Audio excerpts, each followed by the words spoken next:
et tu vis pour l'éternité, car avant toi, il n'y avait rien. Il y avait le néant, Seigneur, et tu as revêtu le néant des cieux et de la terre pour présenter, manifester, partager cet amour inné qui est en toi et dont tu es aussi cette personne avec l'humanité. Merci Seigneur pour ce privilège ce matin de nous permettre de venir en ta présence Seigneur,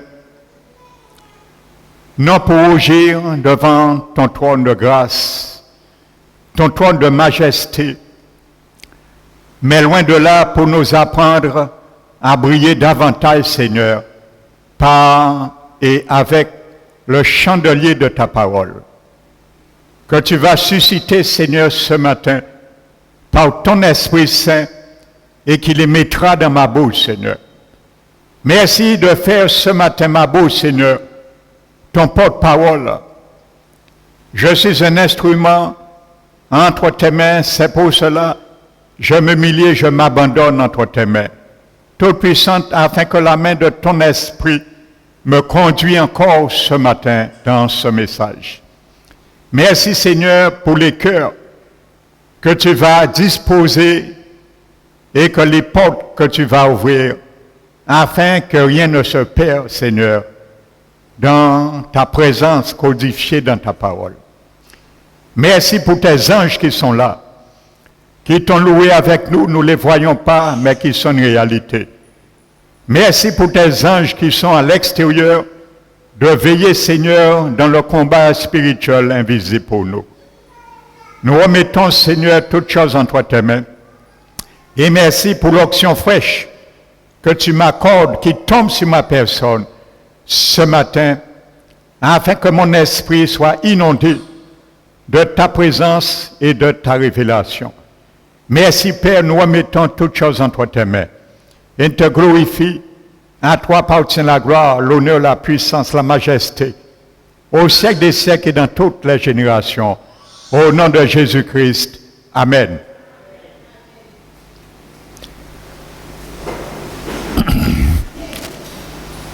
Soyez bénis, frères et sœurs. Je vous salue ce matin et je vous bénis pleinement de la part du Seigneur. Alléluia. Donc nous n'allons pas oublier le thème et le message continue. Amen. Donc ce matin, je suis sur cette dernière partie, les 4 béquilles pour te relever. Donc nous avions vu la dernière fois cette dernière partie qui s'intitule « L'immunité contre l'incrédulité et contre l'amertume ». Donc nous avons entamé la partie incrédulité. Donc ce matin, je vais continuer dans l'amertume. Amen. Donc, pour rafraîchir notre mémoire, nous avions survolé le texte de Luc chapitre 1, lorsque Gabriel est venu se présenter au sacrificateur Zacharie, lui annonçant une bonne nouvelle. Mais malheureusement, il n'a pas cru. Donc, de ce fait, l'ange lui a donné un vaccin qui s'appelle « Que tu ne parleras plus ». Et il est resté muet tout au long de l'accomplissement de cette promesse. Et je disais que mieux vaut que nous restions muets dans le silence. Parce que dans le silence,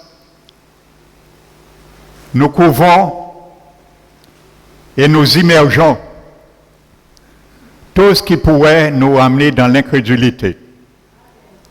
Donc c'est l'objectif du silence. C'est une âme puissante. Et lorsque nous allons ouvrir la bouche, c'est pour une seule cause, pour glorifier le Seigneur. Et ça a été le cas pour Zacharie. Le jour qu'il a ouvert la bouche, la première chose qu'il a fait, quand sa langue a été déliée, il a loué et glorifié le Seigneur. Amen. Donc, je disais de garder le silence et laisser le Seigneur faire. Parce que si nous parlons en même temps que Dieu, il y aura confusion. Amen.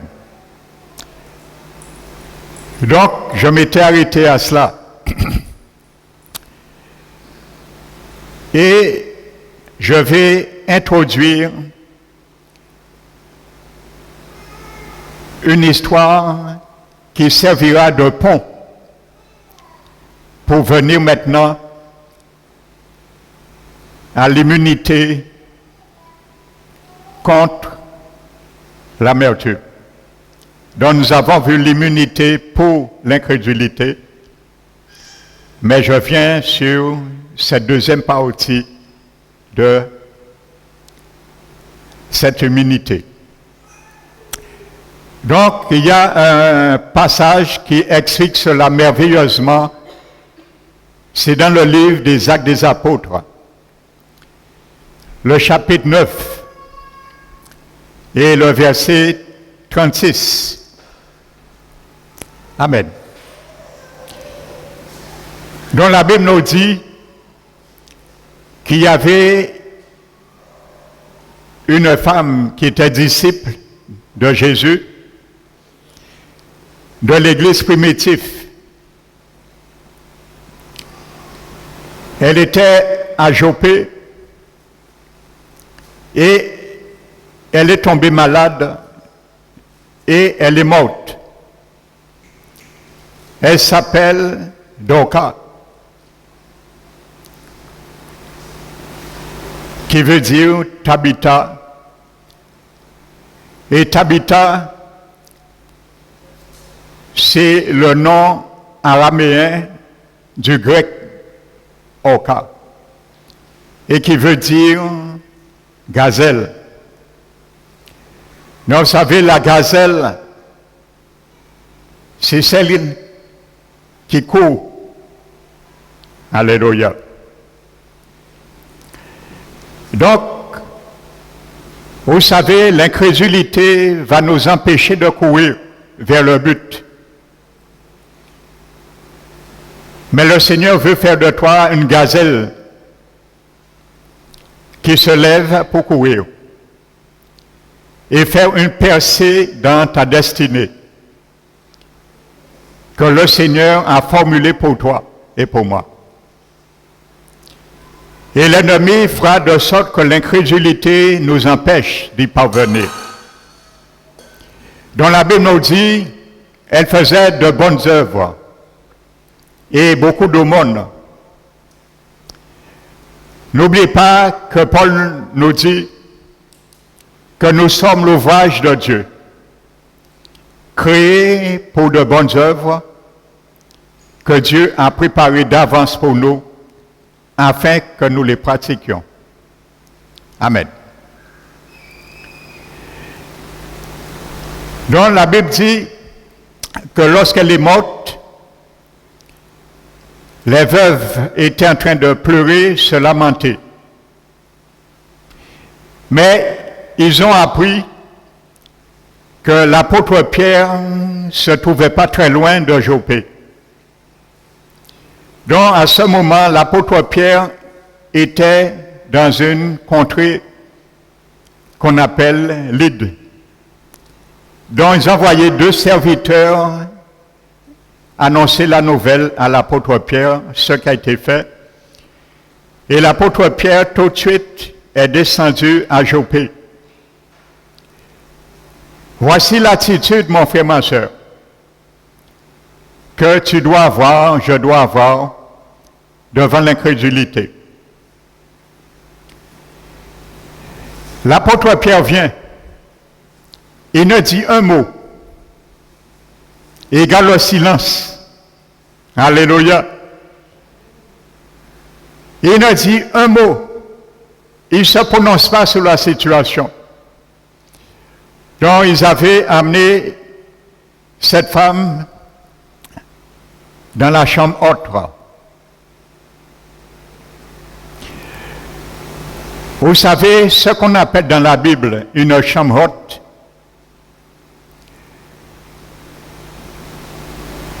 Depuis dans l'Antiquité, dans l'Ancien Temps, c'était une pièce qu'on faisait, qu'on ajoutait parfois dans une maison. Et cette pièce se trouvait en haut,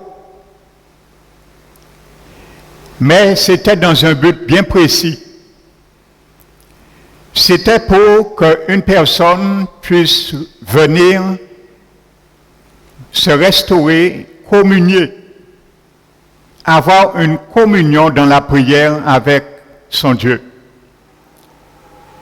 C'est ce qu'on appelle une chambre haute à l'époque, terminologiquement. Amen. Donc la Bible dit qu'on l'a amené dans cette chambre haute. Et ensuite, la Bible nous dit que lorsque l'apôtre Pierre vient, il met tout le monde dehors.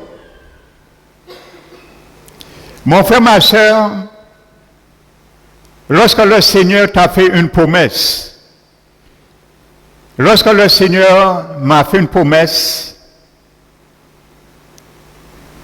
tu sens dans ton esprit qu'il pourrait avoir confusion, qu'il pourrait avoir opposition, fait comme Pierre. Mais toutes ces gens, toutes ces inquiétudes, toutes ces mauvaises pensées, commencent à les mettre dehors. Tous ceux et celles, les mauvaises pensées, qui vont commencer à pleurer sur ta situation, en pensant qu'il n'y a pas de solution, mets-les dehors, premièrement. Amen. Débarrasse ton cœur de tout cela. Tout ce qui envahit ton cœur, ton âme, dans l'inquiétude, dans l'incrédulité, tu les mets dehors. Amen. Dans l'apôtre Pierre, pourtant la situation était concrète, était réelle. Ce n'est pas quelque chose qu'on a imaginé. Une femme peut-être qui est morte en imagination. C'était un fait réel. Et l'apôtre Pierre constate cette réalité, cette évidence. Amen. Il y a des évidences que tu dois même ne pas accepter parfois. Amen. Donc l'apôtre Pierre met tout le monde dehors. Et qu'est-ce qu'il fait? Regardez bien, frères et sœurs. La Bible nous dit, il se met à genoux et il prie.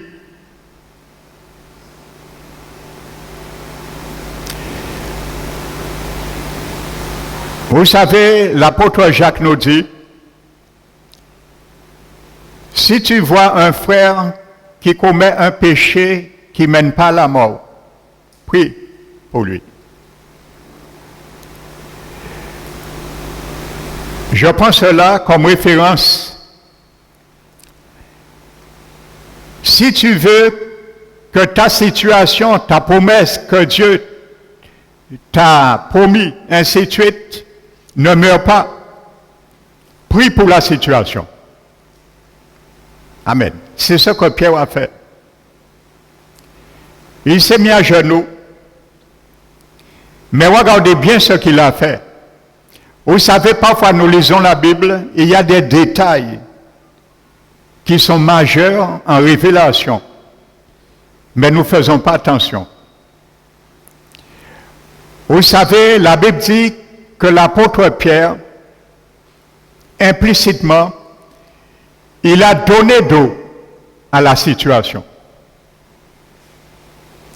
Il a refusé la situation. Pourquoi? Parce que la Bible nous dit, il se met à genoux et il prie. Et lorsqu'il a prié, il se tourne vers le mort. Ça veut dire, avant de prier, il avait tourné d'eau à la situation. Amen. Donc l'apôtre Pierre se met à genoux et il prie. Mais Dorcas est là, elle est allongée sur un lit, elle est morte. Ta situation parfois se présente comme un cadavre, un mort. Une situation mourante, mais ne regarde pas la situation, parce que ça va et ça risque de t'amener à l'incrédulité. Fais comme Pierre, mets-toi à genoux, prie et tourne ton dos à la situation. Et cherche la volonté de Dieu. Dans la situation, pour la situation. Donc c'est ce que l'apôtre Pierre a fait. Et lorsqu'il a reçu la direction, la révélation, maintenant la Bible dit, il se retourne vers le mort. Amen. Alléluia. Ne regarde pas la situation et prie en même temps. Tourne ton dos à la situation et prie dans le calme. Et garde le silence. Parce que Pierre n'a dit un mot, il a mis tout le monde dehors. Alléluia. Parce que si ces femmes étaient là, ces veuves, pendant que l'apôtre Pierre aurait prié, il se serait en train de se lamenter, de pleurer, de gémir. Et ça aurait troublé la prière de Pierre. Mon frère, ma soeur, il y a des situations, il faut que tu fermes tes oreilles. C'est pour ça que Jésus a dit, quand tu pries, tu rentres dans ta chambre et tu fermes la porte. Il parlait de ton cœur. Alléluia. Afin qu'il n'y ait aucun bruit qui peut perturber ta foi. Afin qu'il n'y ait aucun bruit qui peut perturber ma foi. Alléluia. Parce que si nous prions et nous entendons d'autres voix, ça risque d'amener de l'incrédulité. Donc il faut les mettre dehors. Tout bruit qui pourrait prendre ta paix. Alléluia. Et rendre tes oreilles et ton cœur acoustiques à l'égard de ces bruits. À l'égard de oui-dire de ta situation. Amen. Et la Bible nous dit maintenant que l'apôtre Pierre, il se retourne maintenant et il parle là à la situation. Alléluia. Vous savez, l'ennemi est expert pour nous troubler, nous déstabiliser et faire notre crédulité envers Dieu, envers ses promesses, passer en incrédulité. Amen. Parce que bien souvent, nous ayons trop entendre, écouter l'avis de certains sans cloche plus que la parole, l'avis de la promesse de Dieu. Amen. Lorsque le peuple est allé visiter Canaan, ils ont oublié quelque chose, les 10 incrédules. Ils étaient à 12. Il y avait 2 crédules et 10 incrédules. Ils sont allés, ils ont retenu une seule chose, que les fils d'Anak étaient des géants. Mais ils ont oublié quelque chose. Que la promesse que Dieu les avait faite en amont était leur géant. Alléluia. Jésus est ton géant. Jésus est mon géant. Jésus, ses promesses sont plus géantes que les géants qui veulent nous bloquer. Amen. Et c'est pour cela un jour, le roi David, lorsque Saül se trouvait désemparé devant Goliath et son armée, la Bible nous dit que David sort dans les champs et il se précipite. Quand David rentre, son frère aîné, Eliab, je crois, commence à le mépriser. Lui dit, ouais, tu es orgueilleux. Tu es en train de garder les brebis. Tu veux venir prendre la place du roi, ainsi de suite. Le roi David ne s'occupe pas des paroles d'Eliab. Qu'est-ce que David fait? Lorsqu'il vient sur le champ de bataille, il a entendu quelque chose. Alléluia.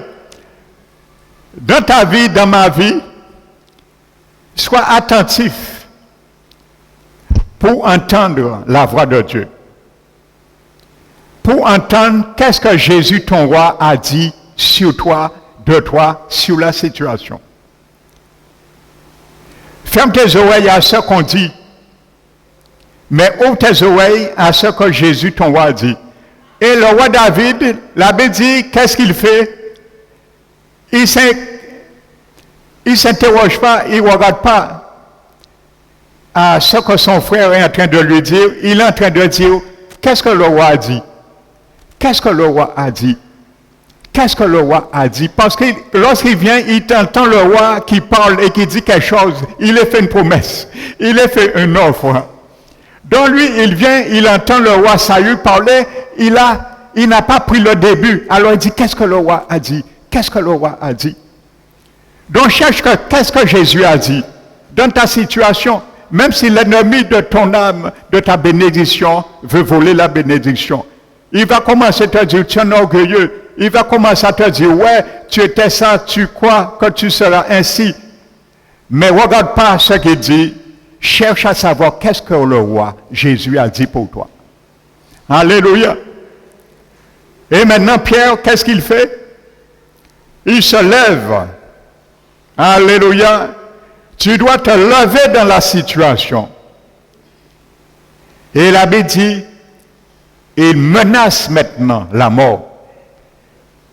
Et il dit, Toka, lève-toi. Et la Bible dit, elle se réveille, elle s'assit. Il lui tend la main et il le leva. Alléluia.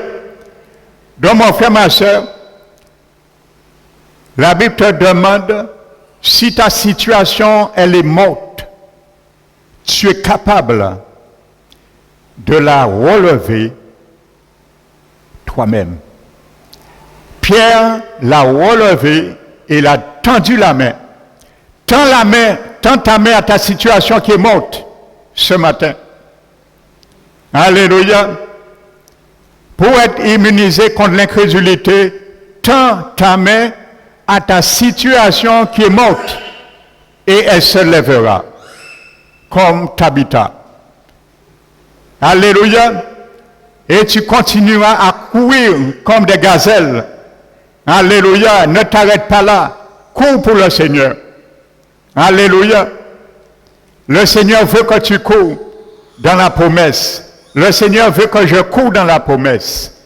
Alléluia. Mais il faut tendre ta main. Lever la situation dans la prière. Alléluia. Dans le jeûne. Dans la méditation.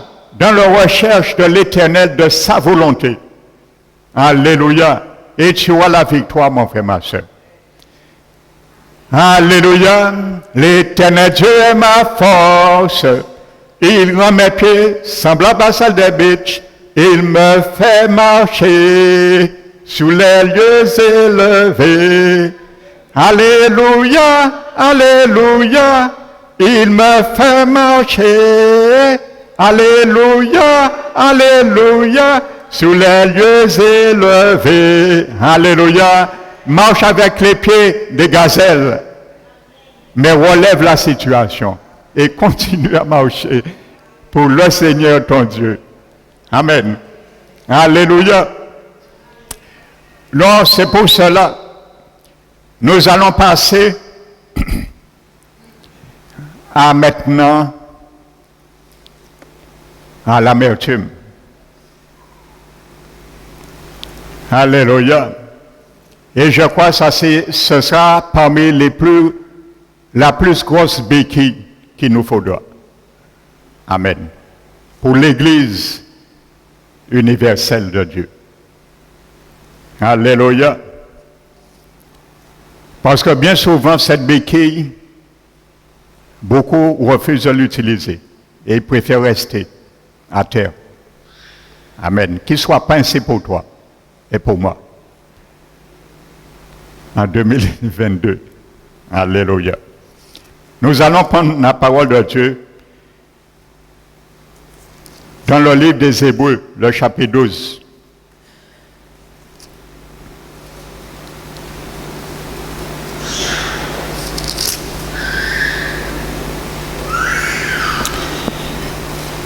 Hébreux chapitre 12.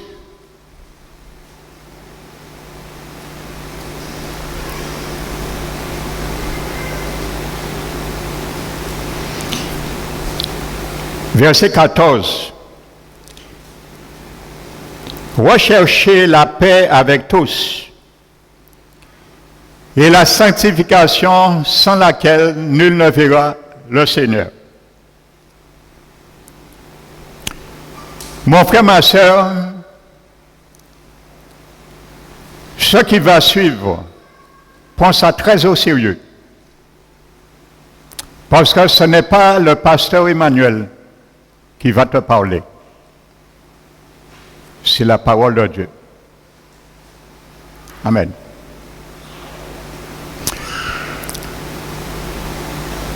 Vous savez, j'étais en train d'entendre un serviteur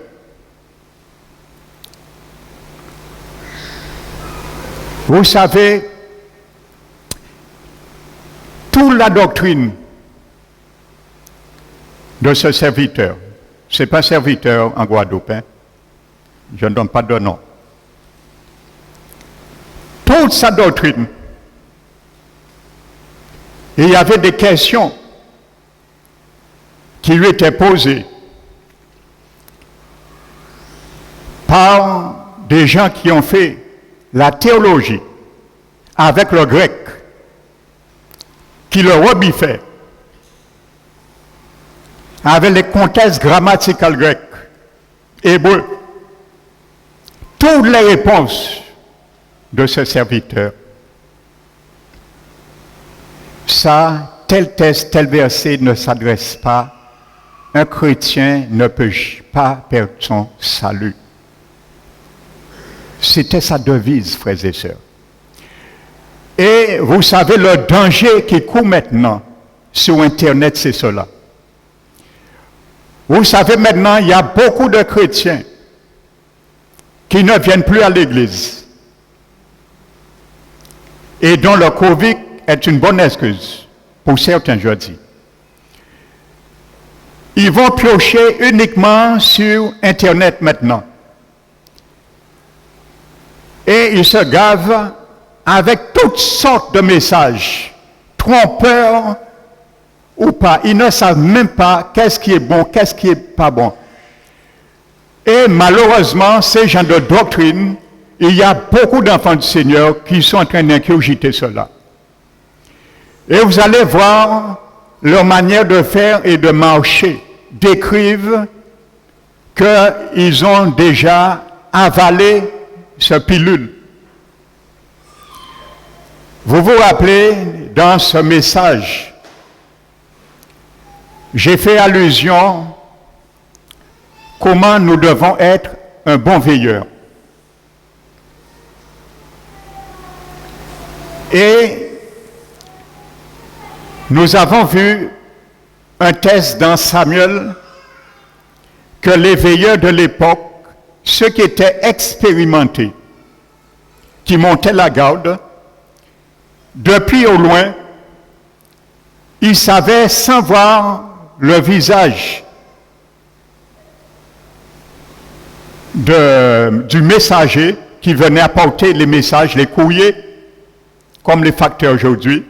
Ceux qui étaient expérimentés, au loin, sans voir le visage du messager, ils savaient qui venait déjà. Ils connaissaient le messager. Comment? Par leur manière de marcher, le messager. Et je vous disais de faire attention. Il y a certains qui viendront vers vous, il faut que vous soyez en mesure de les détecter. La manière qu'ils démarchent. Ce n'est pas bien souvent physiquement, mais leur manière de faire, leur manière de parler, leur manière de raisonner, leur manière de partager la parole avec vous. Amen. Vous vous rappelez de cela? Donc je ferme la parenthèse.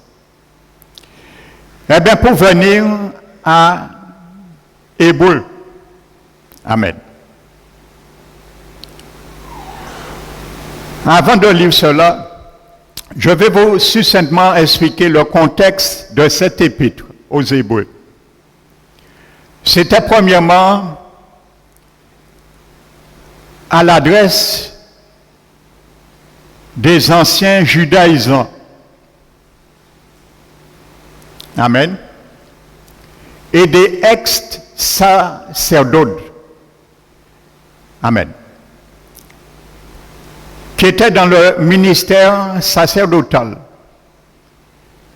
Mais ils se sont convertis au Seigneur.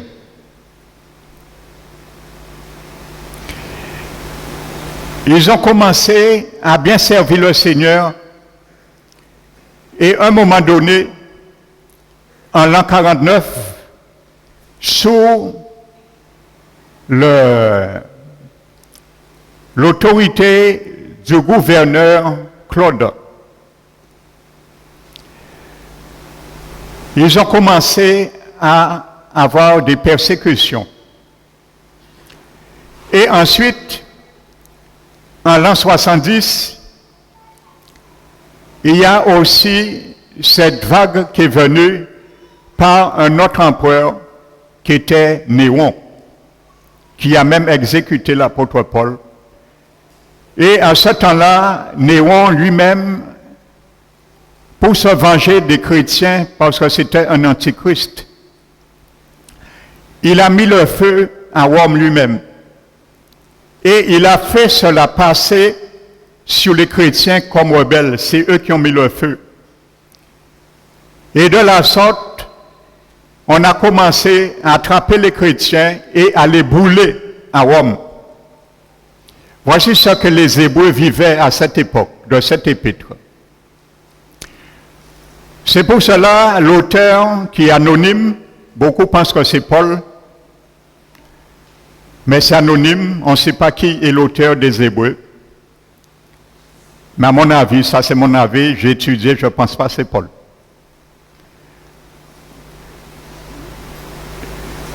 Il adresse cet épître pour les faire comprendre quelque chose. Qu'il n'y a que Jésus et le sacrifice expiatoire de Jésus qui sanctifie. Mais il parlait bien sûr de la sanctification positionnelle. Mais ça ne s'arrête pas là. Parce que bien souvent parmi nous, nous gardons cette idée, cette image. Nous sommes sanctifiés par le sang de Jésus. Ça s'appelle la sanctification positionnelle. C'est cette position que j'ai en Jésus-Christ. Je n'ai rien fait pour cela. Donc la Bible appelle ça la sanctification positionnelle. Parce que c'est une position que j'ai. J'ai été sanctifié, lavé par le sang de Jésus. Je n'ai rien fait pour cela. Ça a été gratuit. Mais il y a aussi le deuxième aspect de la médaille, que l'auteur de cet épître, l'apôtre de cet épître, c'est la sanctification continuelle. Donc ça ne s'arrête pas là. Maintenant, sa part et ma part, ce n'est pas Jésus qui le fera. La position, il a fait déjà. Mais ma part, c'est achever dans mon âme cette sanctification. Et ça se fait tous les jours. C'est ce qu'on appelle la conversion. Amen. Donc c'est un processus de tous les jours.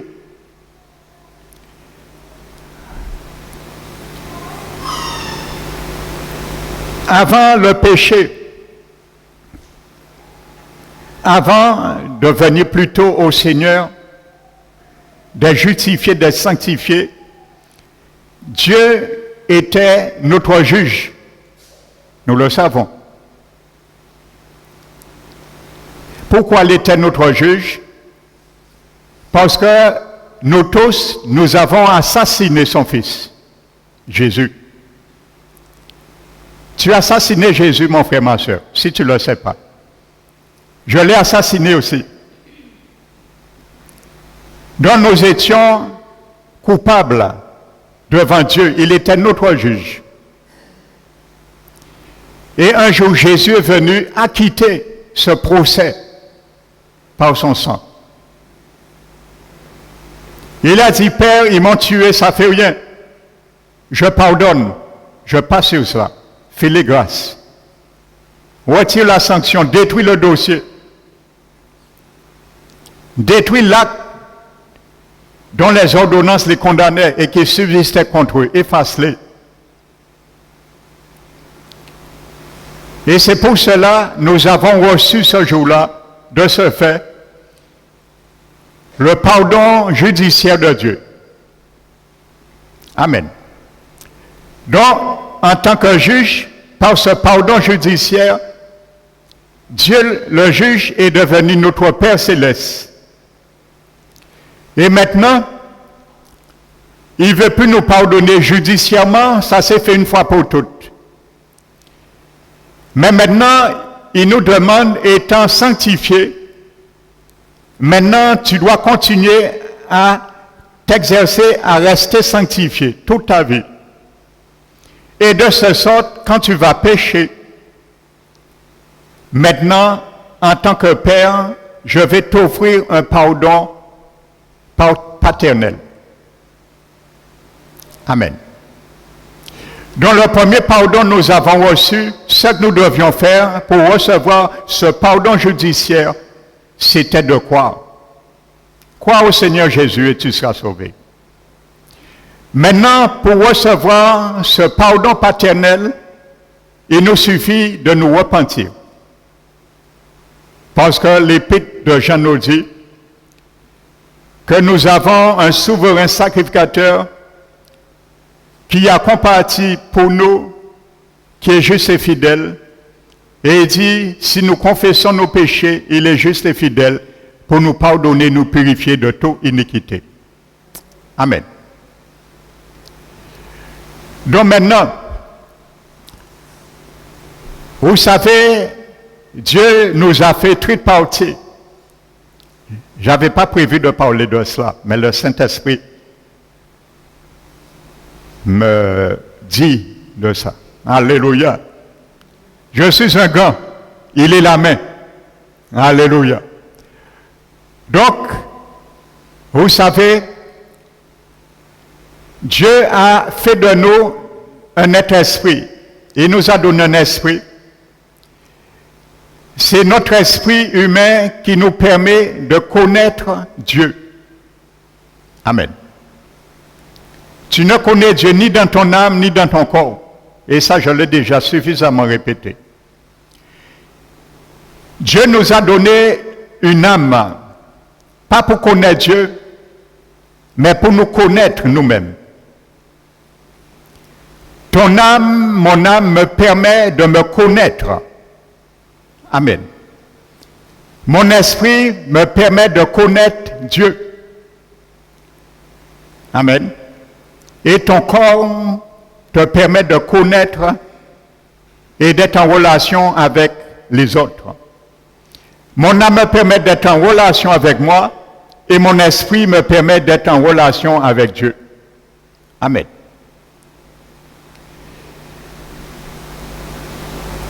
Maintenant, lorsque nous étions pécheurs, nous étions coupés de Dieu. Par la nouvelle naissance, notre esprit est revenu à Dieu et s'est connecté avec Dieu. Amen. Maintenant, lorsque nous péchons, Dieu reste toujours notre Père. Et nous restons toujours son enfant. Amen. Mais chaque fois que nous péchons, Dieu ne cesse pas d'être notre Père et nous ne cessons pas non plus d'être son enfant. Mais à la différence, notre péché met une séparation simplement avec notre Père. Tout restant notre Père et tout en restant son enfant, le péché met une séparation. Et pour rétablir ce contact, ce fossé, la solution, c'est de nous repentir et de confesser à Dieu nos fautes et nos péchés pour rétablir. C'est comme ça fonctionne dans l'Alliance nouvelle. Amen.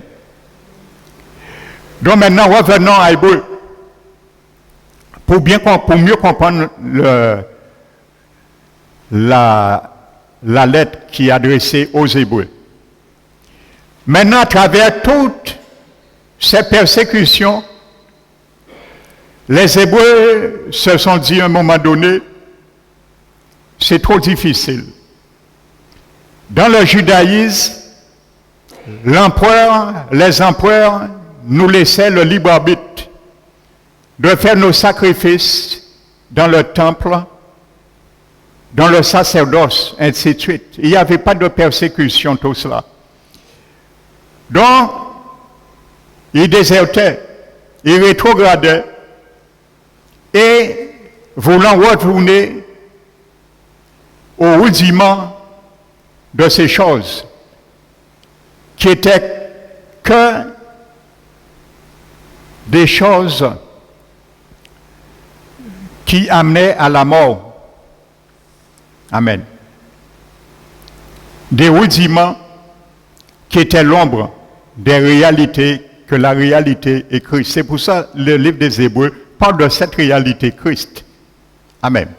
De tout ce qui se faisait. C'est l'objectif du livre des Hébreux.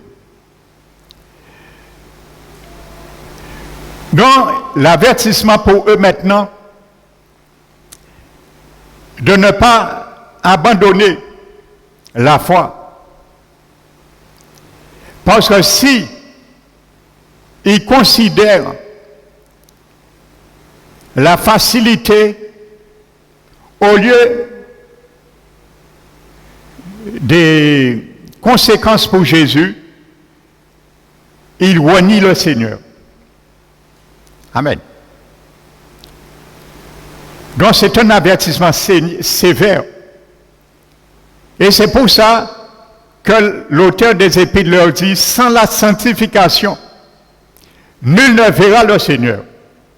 Ce mot voir veut dire ni dans ce temps présent, ni dans le siècle à venir. Ça veut dire ils n'iront pas au ciel. C'est ça que ça veut dire. Comprends-le bien ce matin. C'est pour ça que j'ai dit en préambule, j'ai pris l'exemple de ce serviteur. Et il dit, un chrétien, il peut jamais de salut. On lui a posé la question, mais c'est un chrétien, sachant que cette doctrine que vous prenez, la personne dit, eh bien, je vais vivre incessamment dans le péché. Il dit, péché peut salut non plus. Et malheureusement, nous sommes dans ces derniers temps. Ce sont des évangiles qui pullulent dans le monde. Et beaucoup d'enfants de Seigneur qui cherchent la facilité profitent de tomber sur ça. Dit, ah, c'est ça qui est caché longtemps. En carré témoin, c'est ça. Et il y a zappé yéni Adam. Ça, Et c'est ça que le diable fait. Comme ça, il attrape beaucoup d'enfants du Seigneur dans ces derniers temps. Et malheureusement, ce sera du chagrin et des grincements de dents. Si ça ne reprend pas de ces doctrines de démons,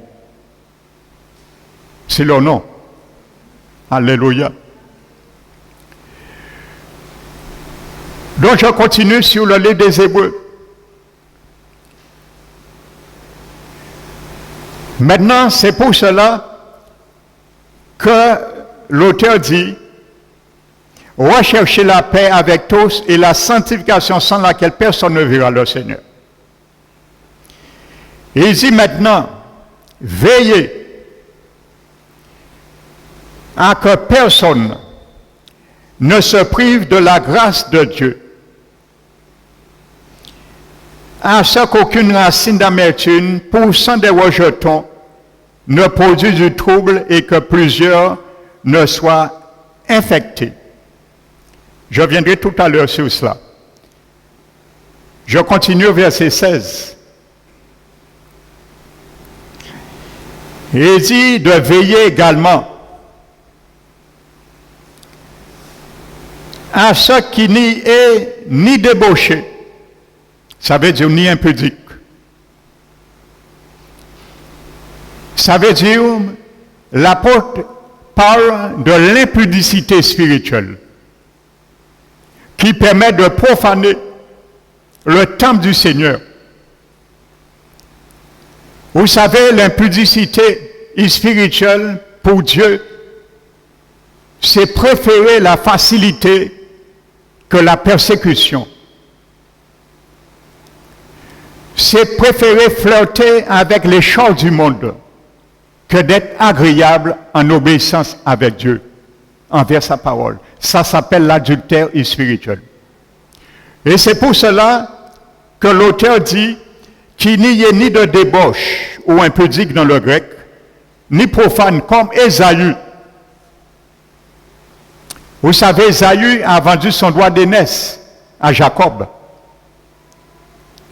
Vous savez, le droit d'aînesse, c'était la bénédiction qui te revient en retour. Amen. Il a vendu, il a méprisé cela. Aujourd'hui, dans le corps du Christ, combien d'enfants du Seigneur qui vendent leur droit d'aînesse pour un plat de lentilles? Un plat de lentilles, il a vendu son droit d'aînesse. Les choses du monde. Le plat de lentilles, c'est les choses du monde.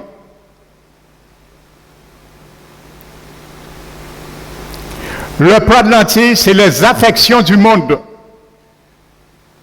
Paul a dit, si vous êtes ressuscité avec Christ, qu'est-ce que nous devons faire?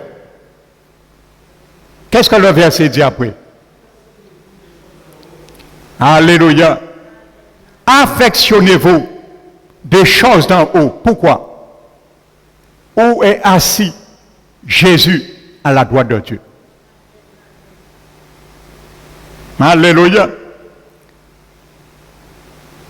Si tu es ressuscité, si je suis ressuscité avec Christ, comment je vais vendre mon droit d'aînesse pour un plat de lentilles? Eh bien, c'est un avertissement que l'auteur dit aux Hébreux. Amen. Il y a beaucoup, au lieu de venir dans la présence de Dieu, ils préfèrent aller le dimanche à la mer, en famille.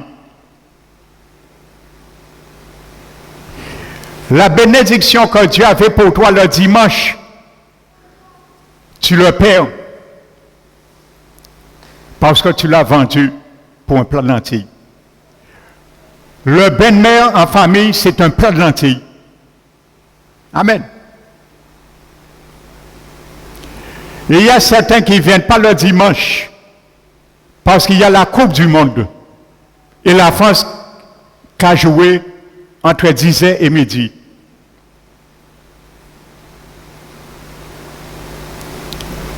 Donc je préfère ce dimanche vendre mon droit d'aînesse. La bénédiction que le Seigneur me demande, qui répand dans la communion fraternelle, je le vends pour un plat d'lentilles. Le plat d'lentilles, c'est la coupe du monde. Et on perd la bénédiction. Et tout ce qu'on peut dire. Je mets bien une parenthèse.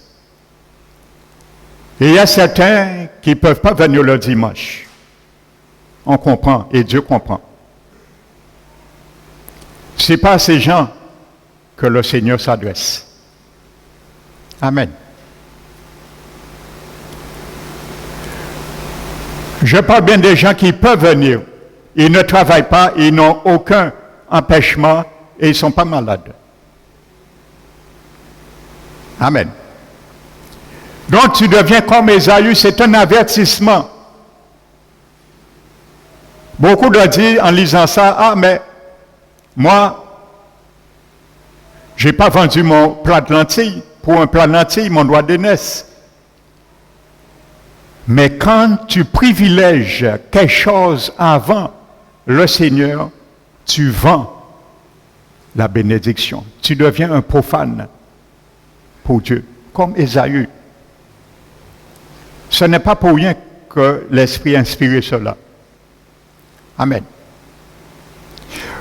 Le privilège qu'ils avaient d'être nés de nouveau, d'être sauvés, d'être pardonnés, justifiés, ils ont mis cela à côté pour retourner dans leur ancienne vie, dans leur ancienne tradition, dans leur ancien judaïsme. Ça s'appelle vendre le droit d'aînesse et renier Christ à cause des persécutions, à cause de ce qu'on ne veut pas subir, à cause de ce qu'on refuse d'accepter dans la parole de Dieu. La Bible appelle cela un profane ou un impudique et spirituel. Parce que la Bible, elle est spirituelle, premièrement. Amen. Et il dit,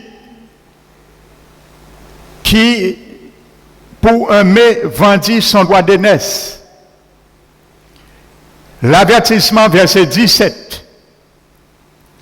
Vous savez que plus tard, voulant obtenir la bénédiction, combien aujourd'hui? Beaucoup. Vous savez, frères et sœurs, je le dis, il y a beaucoup qui ici savaient ce qu'ils perdaient en ne venant pas volontairement dans la présence de Dieu. Que ce soit le culte ou la prière. Tu ne sais pas ce que tu perds. Amen. Je prends 2 exemples parmi beaucoup. Vous savez, une fois, c'était un dimanche, je priais pour un frère qui était aveugle. Et j'étais en train de prier pour ce frère, et il y avait une sœur qui était assise, ou comme notre frère est assis. Je ne savais rien, elle ne m'avait pas parlé de ça, je ne connaissais rien sur sa vue. La semaine qui suivait, parce que je l'ai appris, 1 an après, vous voyez, il y a des gens qui reçoivent des bénédictions, ils ne témoignent jamais. 1 an après, je l'ai appris. Par une circonstance atténuante. Pendant que je priais, la semaine suivante, elle devait aller changer de verre. Elle ne voyait pas au loin. Et elle a dit, pendant que je priais pour ce frère, c'est elle qui a reçu la guérison. Elle était au bon moment. Si elle n'était pas venue ce jour-là, elle avait dit, bon, je reste à m'occuper. Elle aurait vendu son droit d'aînesse pour un plat de lentilles. Elle aurait perdu. Et peut-être demain, elle n'aurait jamais été guérie comme elle a été guérie. La Bible nous dit, vous savez que plus tard, voulant obtenir la bénédiction, il fut rejeté, quoiqu'il ait sollicité avec larmes. car il ne put amener son père à changer de sentiment. Au cours de ce message, je vais te montrer, il y a des moments, il y a un moment donné, tu ne pourras plus jamais faire Dieu ton père changer de sentiment. Prends-la très au sérieux. Je vous dis, prenez ça au sérieux, le message qui suivra. C'est la dernière béquille. Et comme c'est la béquille qui est le plus lourd pour les chrétiens d'accepter, pourquoi tu peux l'accepter? Pourquoi je puisse l'accepter? Donc elle a reçu. Pendant la prière, elle a dit, elle a fait que voir, elle voit, elle retire ses verres, elle voit, elle lit au loin. Elle a été, n'a pas besoin jusqu'à aujourd'hui. Elle a été guérie miraculeusement. Il y avait une deuxième fois, je priais pour une sœur. Il y avait une sœur qui était assise là. Elle avait un ulcère. Elle me l'a témoigné. Pendant que je priais, elle m'a dit, elle a mis sa foi. Parce que cette sœur m'a dit, chaque fois que tu pries pour quelqu'un, pasteur, je mets ma foi aussi. Elle a mis sa foi. Pendant que je priais, elle a été guérie miraculeusement de l'ulcère. Amen. Donc tu ne sais pas ce que tu perds. C'est pour cela le Somme 103 le dit, qu'il est bon, qu'il est agréable pour des frères de demeurer ensemble. C'est où pour la bénédiction goutte à goutte. Personne ne m'a repris. C'est ce que dit ta Bible. La bénédiction coule goutte à goutte. Qu'est-ce que la Bible dit? En abondance. En abondance. Et où il répand la vie pour l'éternité. C'est Dieu qui l'a dit. Amen.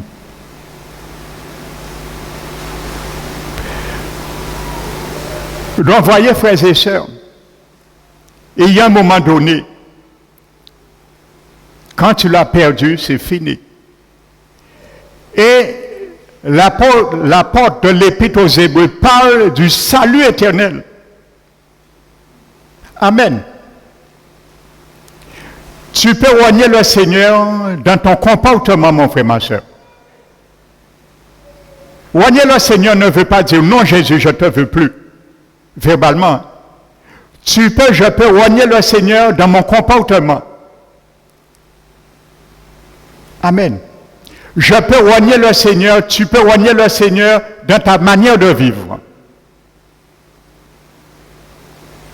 Et à un moment, il peut te dire, c'en est assez. Et je ne reviens plus sur mes sentiments. Pleure, gémis.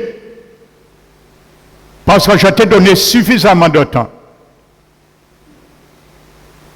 Amen. Nous sommes dans les derniers temps, Jésus revient. Je ne sais pas s'il vient cette année, s'il vient l'année prochaine, je ne sais pas, mais il revient. Et je vous apprends rien, il faut être aveugle pour ne pas voir à quel temps nous vivons, que Jésus vraiment vient. Amen. Alléluia. Et la pandémie qui perdure, c'est un signe avant-coureur. Alléluia. Donc c'est pour cela, l'auteur des Épîtres vient sur cet avertissement. Pour ceux qui voulaient renier Christ par la peur, la lâcheté, et retourner, se cacher, se garantir dans leur ancienne tradition, dans le judaïsme. Et il y a certains, comme les choses sont trop difficiles, trop dures, ils préfèrent aller se cacher. Ils se mettent dans un semblant de sécurité. C'est ce que David le roi a fait à un moment donné, à sa perte. Il est allé se réfugier à Siglag. Et je dis Siglag, pour nous, c'est un lieu qu'on va lorsqu'on a marre, on est fatigué de combattre contre la chair.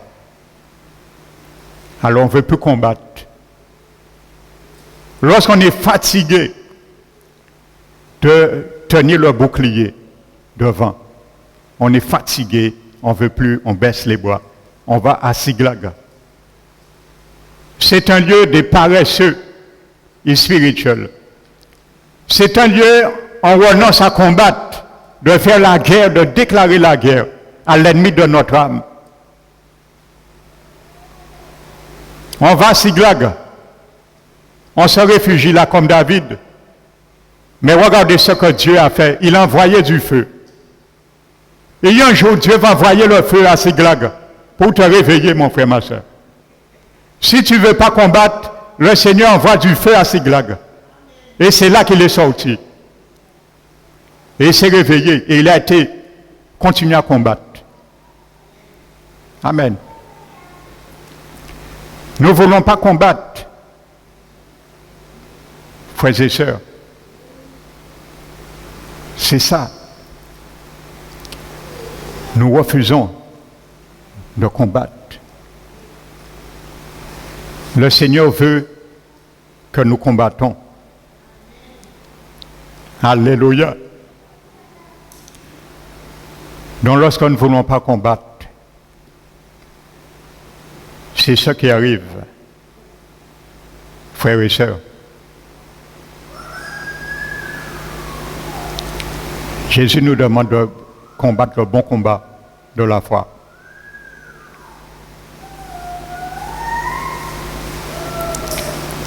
On parle. Parce que dans le combat, Dieu veut briser. Il veut briser nos vies. Frères et sœurs. Dieu présente des situations dans nos vies, au lieu de les comprendre, de les interpréter, nous entrons dans l'amertume. Mais ce n'est que briser que Dieu veut briser. Lisez l'évangile de Jean Matthieu, chapitre 14. Frères et sœurs, dans l'histoire de Matthieu 14, à quel moment Jésus, lorsqu'on lui a demandé de nourrir, donner à manger la foule, à quel moment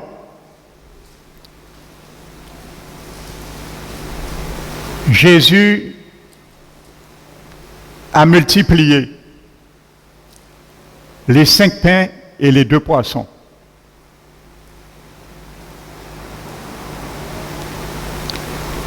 Qui a une réponse? À quel moment Jésus a multiplié les 5 pains et les 2 poissons?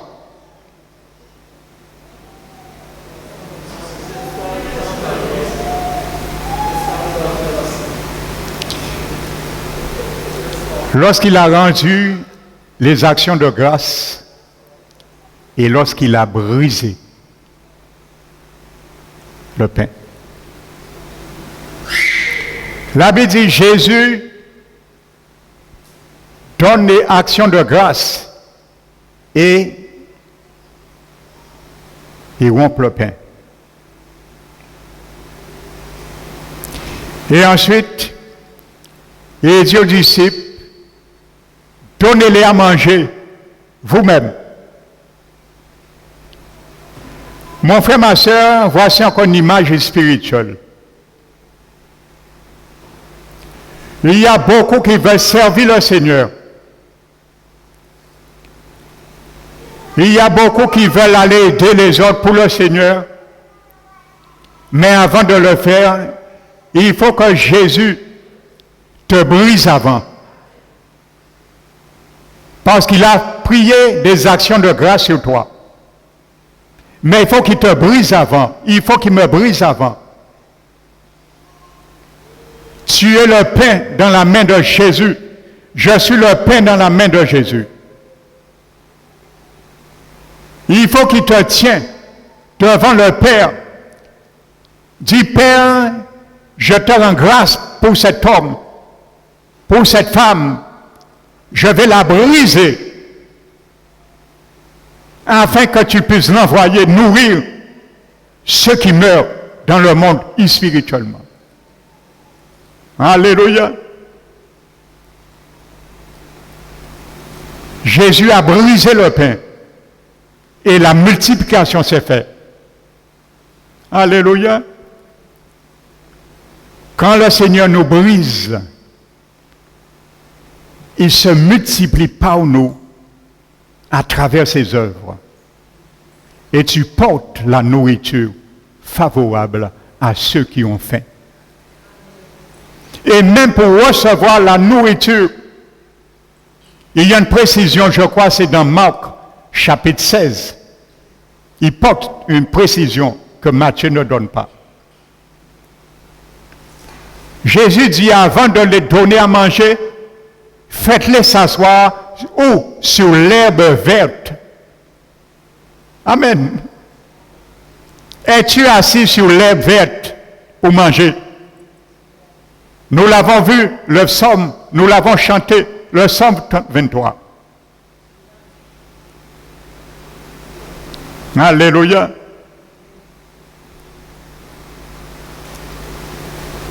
Sur des verts pâturages. La nourriture, la parole, le vert pâturage. C'est là Jésus veut que tu t'assis. Et il a dit, Marc 6, regardez, c'est bien ça. Il a dit, faites-les s'asseoir en rang. Un rang de 50 et un rang de 100. Et il y a un ordre aussi dans les champs de Dieu. Tu veux manger le pain, ça veut dire les bienfaits de la bénédiction de la parole dans ta vie. Mets de l'ordre dans ta vie spirituelle. Range-toi dans le bon côté. Et c'est là que la bénédiction va t'atteindre. Rangez-les par rang. Un rang de 50, un rang de 100. Et maintenant, donnez-les à manger. Alléluia. Le Seigneur ne peut pas nous utiliser, frères et sœurs, bien souvent. Pourquoi? Nous allons le voir parce qu'il y a un péché, et c'était le péché des Hébreux, en particulier l'amertume. Ça attache les chrétiens dans une prison. Et quand tu es attaché, Jésus ne peut rien faire avec toi. Tu es attaché. Jésus ne sert pas des gens qui sont attachés. Il faut que tu sois détaché.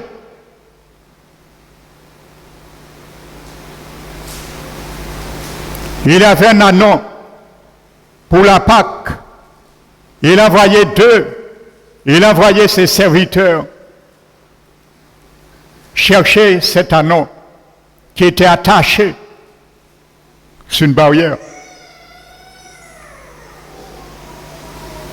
Qu'est-ce qu'il a dit? On lui a demandé, mais Seigneur Jésus, Jésus a dit, vous allez voir un anon qui est attaché. Il dit, mais s'il est attaché, comment on va le prendre? Jésus a dit, vous allez répondre que le Seigneur a besoin de lui.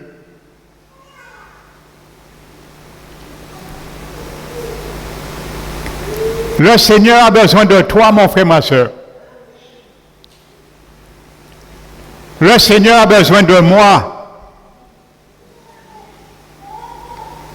pour te servir de toi, pour te servir de moi.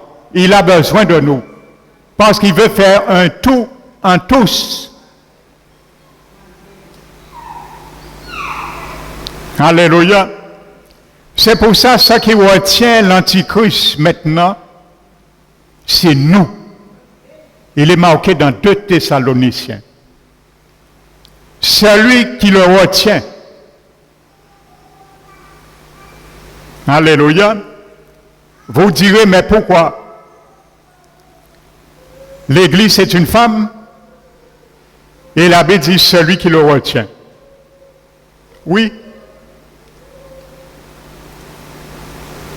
L'Église est amenée à devenir l'épouse, ce qui n'est pas encore le cas. L'Église est le corps du Christ. Jésus qui est la tête n'a pas une tête masculine et un corps féminin. Jésus qui est la tête en tant que masculin a un corps masculin. C'est le corps, c'est le corps qui le retient, nous. L'Église qui est corps aujourd'hui. C'est nous qui retenons l'Antichrist.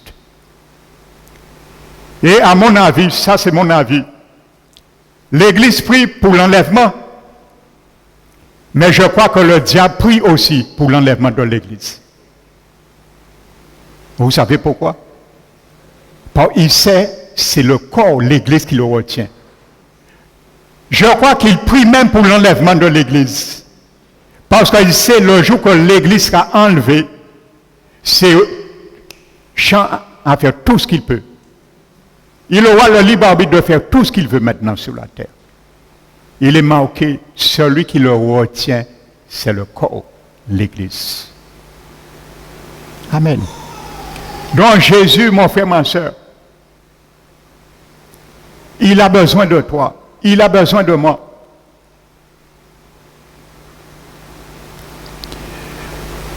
Mais il a besoin que tu saisis 2022 cette béquille, que j'ai saisi 2022 cette béquille, je me relève, tu te relèves, contre l'amertume, afin qu'il puisse t'utiliser et te servir de toi.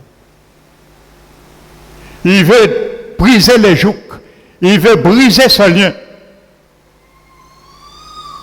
Le Seigneur veut te détacher, mon frère, ma soeur, en 2022. Il veut me détacher en 2022 parce qu'il a besoin de m'utiliser.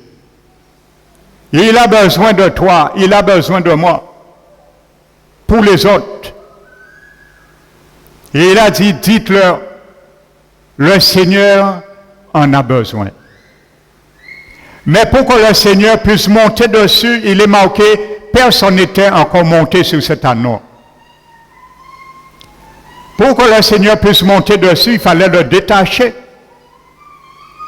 Pour que le Seigneur m'utilise, il faut que nous soyons détachés. Alléluia. Si l'amertume t'attache, mon frère, ma soeur, comment le Seigneur va t'utiliser? Comment il va m'utiliser? Alléluia. Donc, voyez le problème des Hébreux. Et à mon avis, je reviens au verset 15, la racine d'amertume. Je crois que l'apôtre a puisé dans un livre de l'Ancien Testament, dans Deutéronome chapitre 29. Regardez ce qu'il dit, à peu près la même chose.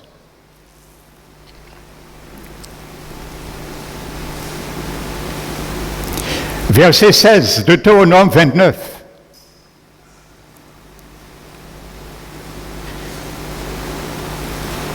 Il dit, vous savez de quelle manière nous avons habité dans le pays d'Égypte et comment nous avons passé au milieu des nations que vous avez traversées. Vous avez vu leur abomination et leurs idoles, le bois, leurs pierres, l'argent, le l'or, qui sont chez elles. Et nous avons traversé cela dans le monde aussi. Amen. Qui n'y est parmi vous? Exactement ce que l'Épître aux Hébreux nous dit. Ni homme, ni femme, ni famille, ni tribu, dont le cœur ne se détourne aujourd'hui de l'Éternel. Donc il parlait bien aux Hébreux que leur cœur ne se détourne pas de l'Éternel. Notre Dieu, pour aller servir des dieux de ces nations-là. Qu'est-ce que Jésus nous a dit? Nul ne peut servir de maître. Jésus parlait aux disciples. Hein? Amen.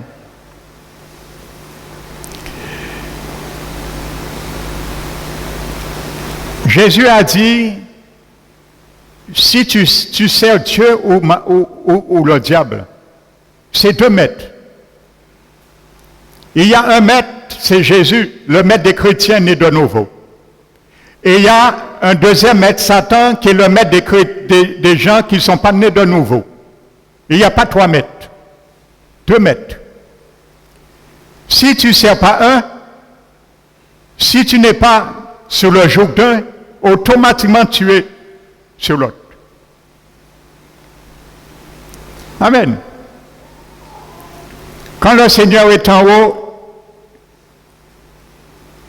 il voit dans le monde entier trois classes éthiques et éniques. Il a dit, Paul a dit à un moment donné, ne soyez en scandale, ni aux Juifs, ni aux Grecs, et ni à l'Église. Il y a les Juifs qui est une nation dans le monde. Toutes les autres nations qui ne sont pas juifs, on les appelle les nations païennes ou les Grecs. Et il y a une troisième nation qu'on appelle l'Église. La nation juive est composée uniquement de juifs. Les nations païennes sont composées uniquement de païens. Mais la nation Église est composée de juifs et de païens. Amen. Donc Dieu voit ces trois classes. Si quelqu'un n'est pas à l'Église, cette nation que la Bible appelle l'Église, automatiquement Dieu te voit, soit tu es un juif, soit tu es un païen. Après c'est tout. Amen. Alléluia. Donc, continuons. Pour servir les dieux de ces nations-là, qu'il n'y ait point parmi vous de racines qui produisent du poison et de l'absinthe. Vous voyez les mêmes pensées de l'Épître aux Hébreux. Veillez, à personne ne se prive de la grâce de Dieu. Et veillez aussi à aucune racine. Vous allez voir pourquoi il est marqué racine. Parce qu'il y a une plante en Israël qu'on appelle l'absinthe. Et je vais détailler cette plante avec toi dimanche prochain. L'absinthe, c'est une plante, c'était la plante la plus amère qui existe en Juda. Elle s'appelle l'absinthe. Amen.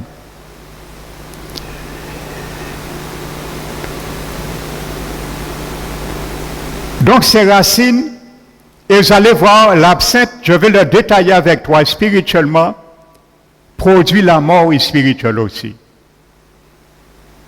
Amen, c'est un poison. Mais je te donne une bonne nouvelle déjà aujourd'hui. Tu verras dans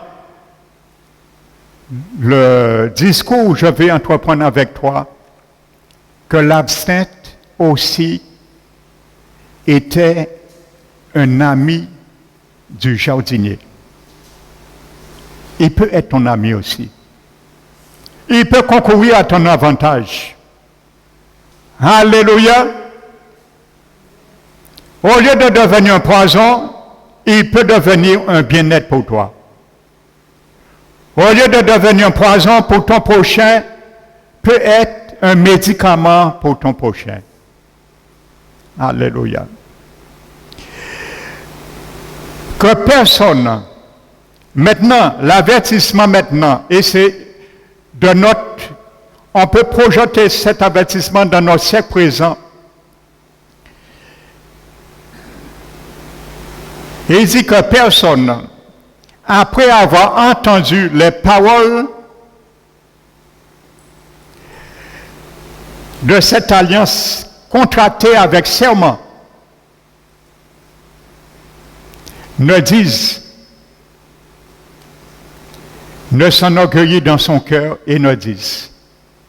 Voici le slogan des chrétiens aujourd'hui. Surtout ceux et celles qui vont zapper, chercher ce qui les arrange. Et le diable va t'emmener dans ses vagues, dans son navire, pour t'amener à bon port. Ce que tu cherches, à ton avantage, il va t'emmener. Et il va te faire t'asseoir et rester, te nourrir de cette parole, de ces enseignements, parce qu'il te tient assis dans la mort et spirituelle. Donc la Bible dit, ne se glorifie dans son cœur et ne dise. Amen. C'est ce qu'on entend. Je viens vous le dire. Et il n'y a rien de nouveau sous le soleil. Qu'est-ce qu'ils disent? Parce que Dieu a signé une alliance avec eux. En plus, c'était l'ancienne alliance. L'ancienne alliance qui ne sauvait pas. Amen. C'est la nouvelle alliance qui sauve. Parce que l'ancienne alliance n'était pas ratifiée avec le sang de Jésus. C'était ratifié avec du sang des animaux.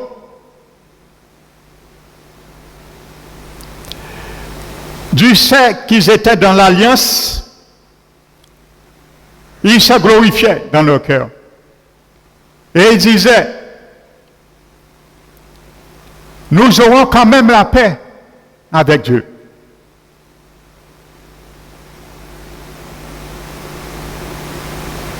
Quand même, nous suivons les penchants de nos cœurs et que nous ajoutons à la soif, livrés à la soif. Mais regardez ce que Dieu lui dit.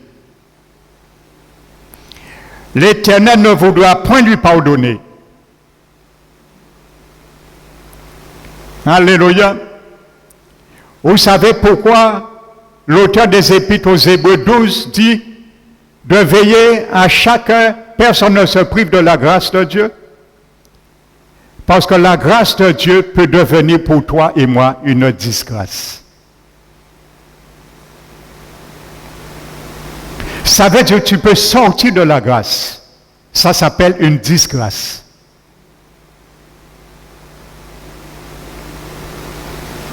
Amen.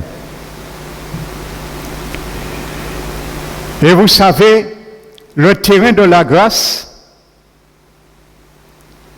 ce n'est pas un terrain que l'amertume puisse faire des racines. Parce qu'il est dit que personne ne se prive de la grâce de Dieu. Aucune racine d'amertume ne pousse. Les racines d'amertume ne peuvent pas pousser dans la grâce. Les racines d'amertume ne peuvent pas pousser dans le terrain de la grâce. Je vais te l'expliquer dimanche prochain. Alléluia, pourquoi? Amen. L'Éternel dit, mais alors la colère et la jalousie de l'Éternel. Pourquoi? Parce qu'on ne sert pas de Dieu. Tu es Jésus et ton mari. J'anticipe. Nous sommes à l'état de l'Église et à l'état fiancé. Mais il sera notre mari. notre époux. Jésus est ton mari. Je suis son épouse. Tu vas vers un autre mari, mais Jésus qui est jaloux. Ça excite sa colère. Aller vers d'autres dieux, il devient jaloux. Il voit te perdre. Alors, la colère de Dieu s'enflammera contre cet homme. Toutes les malédictions écrites dans ce livre reposeront sur lui et l'Éternel effacera son nom de dessous des cieux. Ça me fait me rappeler, et il y a un frère qui m'a déjà interpellé sur ça, sur l'enseignement que j'ai porté sur les 4 régions des profondeurs de la terre. Je n'ai pas terminé. Je reviendrai. Et je vous avais promis, je vais vous démontrer, un chrétien, son nom peut être effacé dans le livre de vie. Nous allons le voir bibliquement. Amen.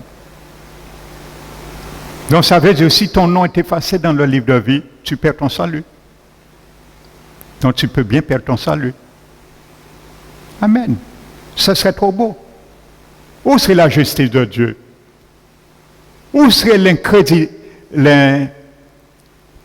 l'intégrité de Dieu? Il condamne les païens qui sont étrangers aux alliances des promesses de Dieu, comme Éphésiens le dit. Ceux qui vivent dans ce monde sans Dieu, sans espérance, sans Christ, privés des droits cités d'Israël, il va les condamner.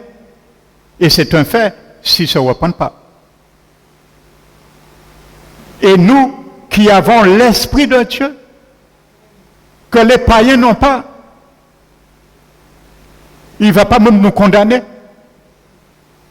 Si nous sortons dans la grâce et nous faisons la grâce de Dieu de vie une dissolution selon le péché, où serait la justice de Dieu? Amen. Vous savez, quand Saül a fait porter l'arche de l'Alliance, il a interprété, ce serait mieux de porter l'arche de l'Alliance dans un char neuf. Ça, c'est le raisonnement de l'homme. Pensez à tirer Dieu dans nos entreprises, charnelles parfois. Et ils ont mis l'arche dans un char neuf. Mais il oubliait quelque chose. L'alliance de Dieu, il stipulait quoi? Que l'arche ne devait pas être portée dans un char neuf. Comment l'arche devait être portée? Sous les épaules. L'arche, c'est spirituellement, c'est la présence de Jésus dans notre esprit. L'arche de l'Alliance est en moi aujourd'hui. Il est en toi, si tu es né de nouveau. Dans ton esprit, c'est là, Jésus. L'arche de l'Alliance, c'est la présence de Dieu, Jésus. Ce n'est pas dans un char extérieur, il faut le porter. Il ne faut pas marcher selon nos injonctions charnelles. C'est sur l'épaule il fallait le porter. Mais nous oublions parfois que le joug de Jésus, il nous dit, portez mon joug sur vous, est léger. C'est recevoir ses instructions. Alors lorsque nous ne venons pas à recevoir les instructions de Jésus, nous commençons à chercher ailleurs pour faciliter les choses. Et conséquence, il y a un homme azur là. Il a touché un moment parce que l'arche était déstabilisée, il est frappé de mort. Il ne faut pas que nous agissions, frères et sœurs, marchons comme ceux qui n'ont pas Dieu. Les Philistins qui sont païens, ils ont fait de même. Lorsqu'ils ont pris l'arche dans la main, ils ont mis l'arche aussi dans un char neuf. Amen. Alors, ne faisons pas comme les païens. Il faut qu'il y ait une distinction. Il faut qu'il y ait une ressemblance. Pour voir la différence entre nous et quelqu'un qui n'a pas Dieu.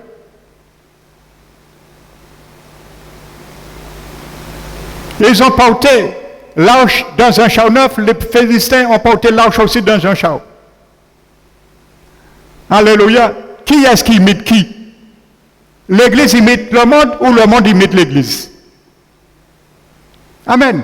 Laissons le monde porter la présence de Dieu selon eux, dans leur tradition, dans leur situation. Ça, c'est leur char neuf.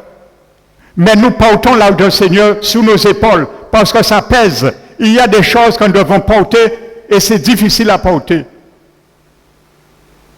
Et l'amertume, c'est difficile à porter. L'amertume est difficile à gérer. Alléluia. Mais c'est sur ton épaule. Il faut quand même le porter. C'est sur mon épaule. N'intransigeons pas avec les choses de Dieu, frères et sœurs. Alléluia. Amen. Donc je conclue ce matin avec Deutéronome.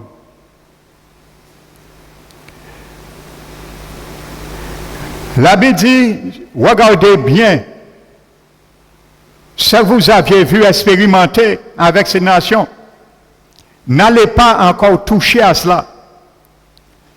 Parce que vous avez prêté avec serment l'alliance que vous avez contractée. Ne profanez pas l'alliance. Amen. Donc c'est sur ça que Hébreux 12 un peu veut venir pour nous. Parce que trop parmi nous aujourd'hui disent, moi j'ai lu un verset et je m'arrête sur ce verset. Qu'il n'y a aucune condamnation pour celui qui est en Christ. Les pasteurs peuvent dire ce qu'ils veulent, mais il y a 650 versets qui militent de la perte de ton salut. Mais tu t'es arrêté sur un seul verset qui te convient.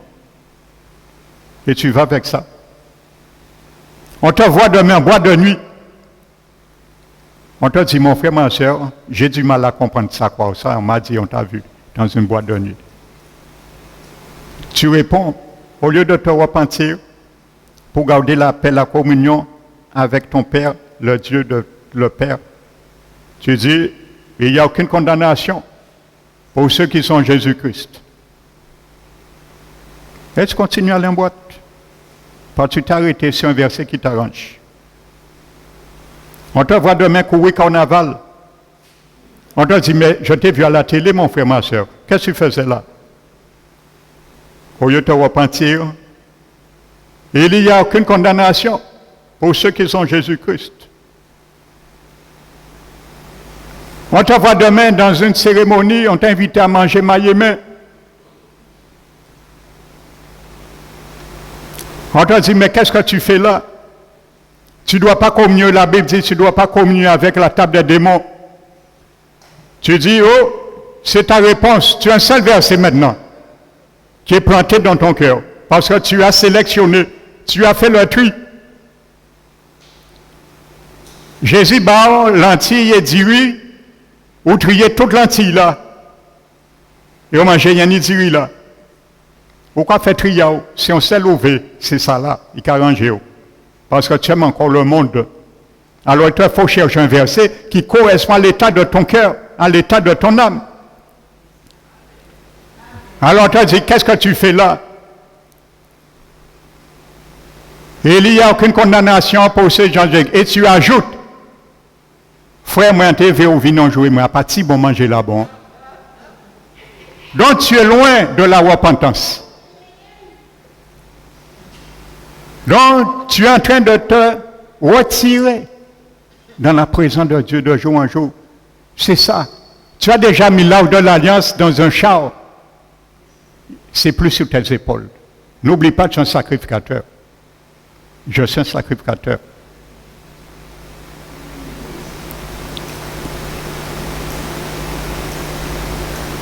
Maintenant, demain, les choses vont mal, là.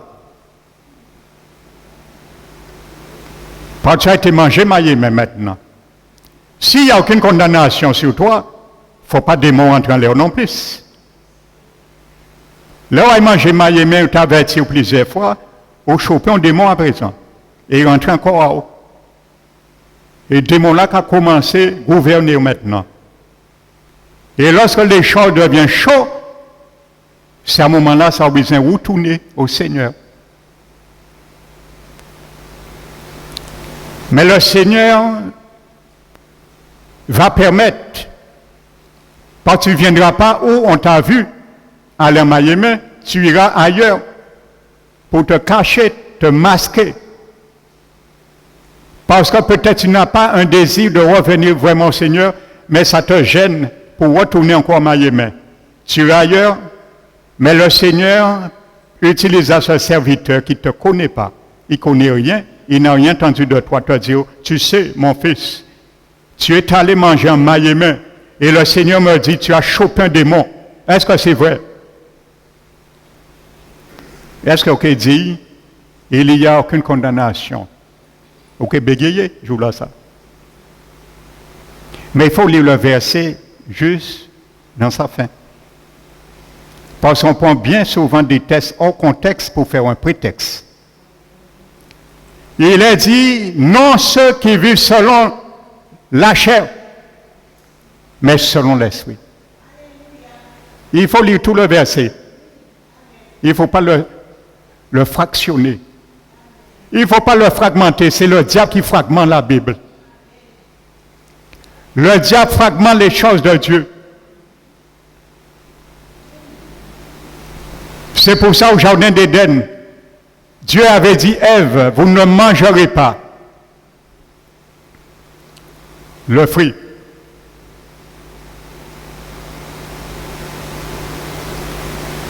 Alléluia. Le diable est venu. Et il a dit, est-ce que vraiment Dieu a dit?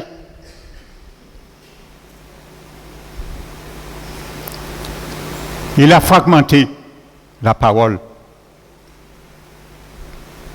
Et Ève a répété la même chose.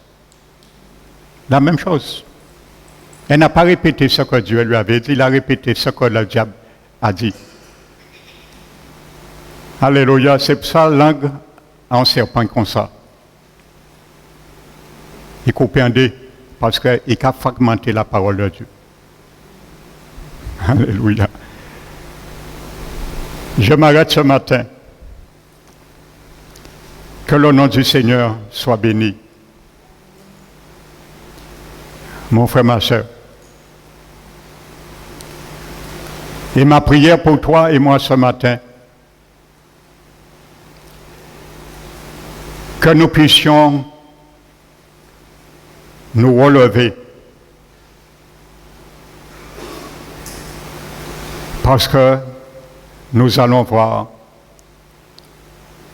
les conséquences de ce poison. Qu'il n'y ait pas aucune racine d'amertume, poussant des rejetons, produisant du trouble et que beaucoup soient infectés. Sous ces paroles, pars dans la paix du Seigneur. Sous ces paroles que je parle dans la paix du Seigneur. Et que son nom soit magnifié, glorifié. Amen. Nous allons bénir notre Seigneur maintenant.